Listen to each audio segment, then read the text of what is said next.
All right, so we got this side done. I had to do a mix and match of the bolts and the nuts. They only provided a couple of the bolts, or like 10 of the 16. So that goes with the assumption that some of the studs are going to stay, and they will fit. And we got some other new nuts in there so that we don't have to worry about that. Got the steering column back on. I gotta fix this, and then I'm gonna do some rust treatment here because that looks gross. Retape this up. We ended up putting the header through the bottom, which means we dropped the front drive shaft from the transaxle to the front axle. We drive that, pulled that off, and it went right up from the bottom. We didn't have to remove the mid pipe or anything. We pushed it out of the way, and it went right up. So yeah, I'm gonna probably have to I've got some heat tape that I'm gonna do right back there too, so we'll do that as well. But for now, we're gonna start on the other side.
All right, so quick recap of everything that just happened. We ended up dropping the Y pipe. Didn't want to do that, had to. There's a header up there. Then I also had to drop these two bolts right here, the motor mount for the passenger side. I loosened them up all the way to the bottom of the threads, and then I jacked the motor up and was able to fit our crazy brain of a header in there. We got the hooks, of course, or hooks. Yeah, so it's been a bit of a project. I mean,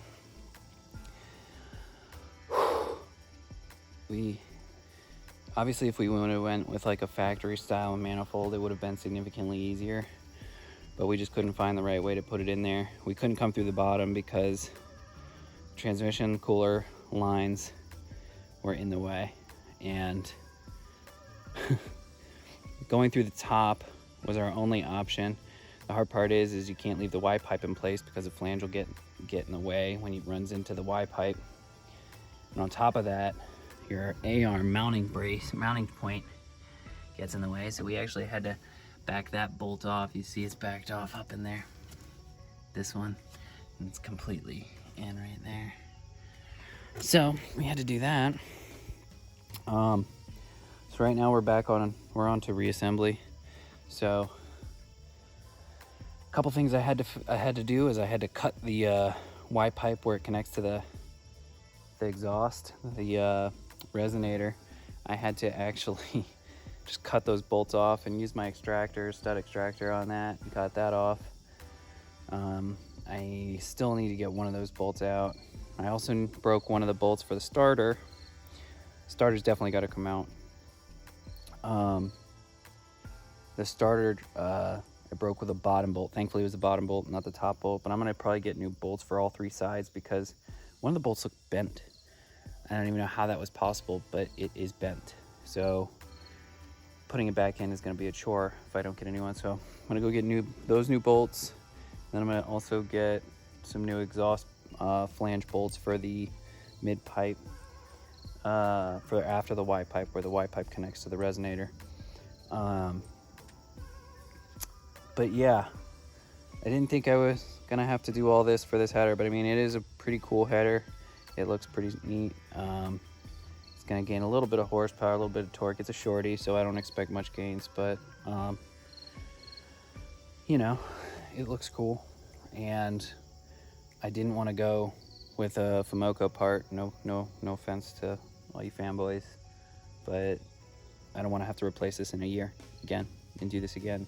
So I went with some Hookers, and I've used them in the past and they're good stuff, so I'm gonna keep using them. A little bit of word to the wise. I wish those instructions would have said, oh, you're gonna have to jack up the motor. I wish it would have said you're gonna have to remove the Y pipe, you're gonna have to remove the starter, you're gonna have to jack the motor up, you're gonna have to have two hands, because man, the passenger side stinks. It was painful. The driver's side wasn't too bad, except for the steering column was in the way and the dipstick. That was a pain in the butt. So you'll see that. You've probably already seen that. All right, so let's keep doing the disassembly here, or reassembly.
All right.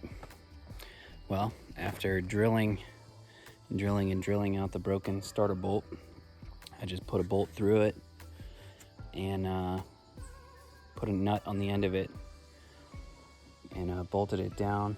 And then I snapped one of the U-bolts for the exhaust, so I had to go get a new one, or the U-clamp, and fix that.